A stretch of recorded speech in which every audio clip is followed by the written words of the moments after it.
അയൽക്കാർ അറിഞ്ഞിട്ടുണ്ട് കേട്ടോ.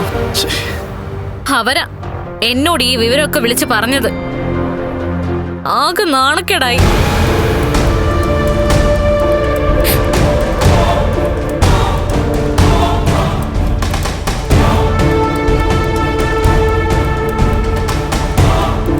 എന്നാലും മോളെ അങ്ങോട്ട് പറഞ്ഞു വിടേണ്ടി വന്നല്ലോ എന്റെ പ്രതാപ.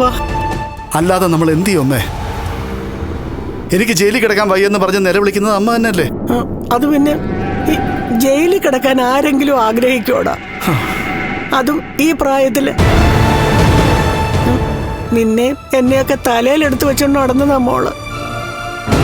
എന്നിട്ടിപ്പോ എന്റെ നിന്റെ മുഖത്ത് പോലീസുകാർ തല്ലിയ പാടുണ്ട്. ഇങ്ങനെ നമ്മളെ കണ്ട നമ്മുടെ കൊച്ച് ചങ്കുപൊട്ടി എവിടുന്ന് പോയേ? അതിന്റെ കൂടെയാ മോഹിനി അവളുടെ മോളെ പോയി കാണേണ്ട ഗതികേട് മോൾക്ക് വന്നത്. ഇതിനൊക്കെ നമുക്ക് പ്രതികാരം ചെയ്യാമേ. ഓ, നീ കുറെ പ്രതികാരം ചെയ്യും. നിന്നെ കൊണ്ട് ഒന്നിനും കഴിയില്ല.